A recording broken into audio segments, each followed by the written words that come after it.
When I find myself in times of trouble, Mother Mary comes to me, speaking words of wisdom, let it be.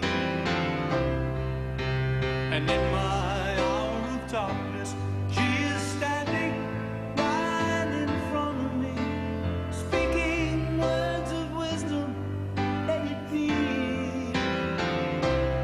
Let it be. Let it be. Let it be. Let it be. Whisper words of wisdom, let it be. And when the broken-hearted people living in a world agree, there will be an answer, let it be. For though they may be parted, there is still a chance that they will see. There will be an answer, let it be. Let it be, let it be, let it be, let it be.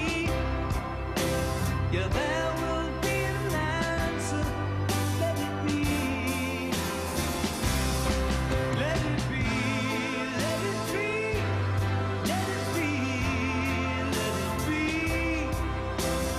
Whisper words of wisdom, let it be.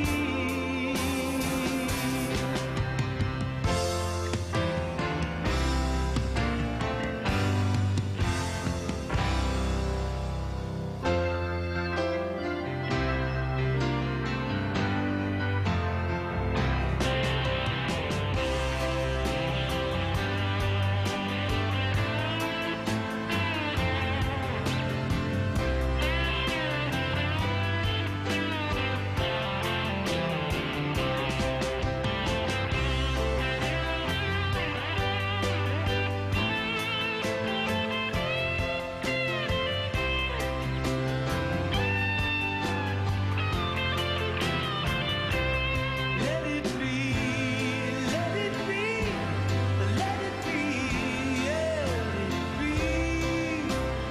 There will be an answer, let it be. Yeah, let it be, let it be, let it be, yeah, let it be. Whisper words of wisdom, let it be.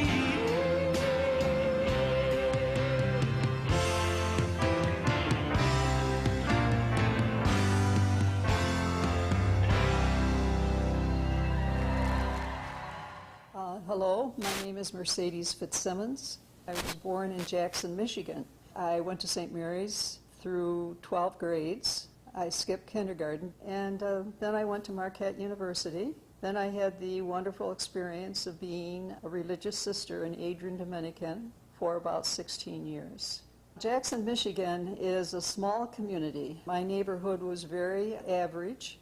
Actually, I was born during the Depression, so both parents worked, but they did send me to a Catholic school, and in Jackson, Michigan, there were 3 Catholic schools. It was pretty much a Catholic town. So I made tremendous friends. The neighborhood had a lot of activities. I grew up with a brother, so I learned how to play baseball and football. It was a great town because we could ride a bike wherever we wanted to go. There was no such thing as being afraid to go out on the streets or even to walk. What a great little city it was to grow up in. Marquette is a Jesuit school, so I went there thinking I was going to major in journalism, which I started out.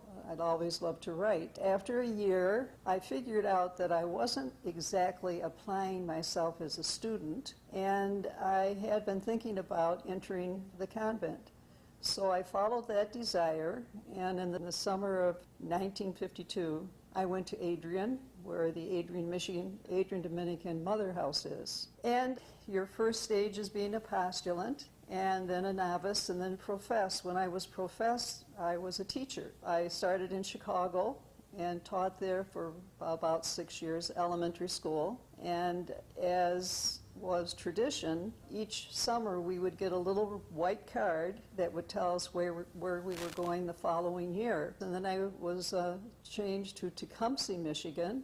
And from there I went to Davison, Michigan, and from there to Ypsilanti, and back to Detroit. Arriving in Hamtramck was not purely by choice. When I worked at the Archdiocese of Detroit, I met Sister Sheila Delaney, who is an Adrian Dominican, and we were both working pretty much with the schools and teacher personnel. And I then was looking for a place to live, and she was renting this home in Hamtramck.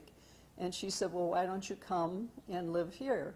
In 1999, after having the experience of the Hamtramck Citizens United for an Effective City Government, I couldn't let that go. So I thought, well, why not run for city council? It was not successful, but it was a good experience, and it just continued to open doors. I haven't said a lot about my own family. My mother was Spanish-Irish descent, and that's where the name Mercedes comes from. And my father, Michael, was Irish, so I proudly claim an Irish-Spanish ancestry. My father lived until he was 89, and my mother died when she was 80, both in Jackson. What a joy to learn about the library in Hamtramck. I can't say enough about it. Of course, I met Greg Kirshner through the work in Hamtramck Citizens United. I was very impressed with him as well as his wife, and that's when I began to learn about the library and see all the things that they did for the community and still do for the community. I can't say enough about the presence of the library in Hamtramck and what it has done. Living in Hamtramck has been an experience because of the size of it. It just provided so many volunteer opportunities, and that's what kept me interested in Hamtramck. I found it very enriching to be the director of religious education at St. Ladislaus, and that was very fulfilling. So that really kept me in Hamtramck, the volunteer work, the involvement with St. Ladislaus Parish, and of course the work in the community, the neighborhood block clubs and the weed and seed. There were just so many opportunities, so why move elsewhere?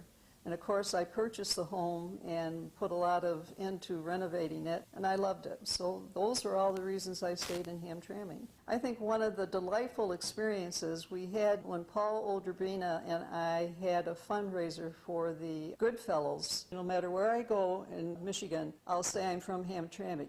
You're from Hamtramck? Let me tell you about, and then they get into their ancestry. So Hamtramck has a pride, it has a will, it has a location, it needs good leadership, and it needs its citizens to have a common vision. This gives me an opportunity to speak to all the people that I've met in Hamtramck, all the people I've worked with in Hamtramck, and what a wonderful, wonderful group of people. I will not forget. I was told before that I shouldn't admit that when I'm in the midst of something to say I get emotional, but I do. And I want to thank Hamtramck and personally tell each one whose names I can't even begin to say that it's been a wonderful experience, a very human experience, and a very real experience. And I am forever grateful, and I want you to know that. And I will continue to come back to Hamtramck because I'm only moving to Warren. And I've already been told I need to come back by all the people who have welcomed me here. Let it be, let it be.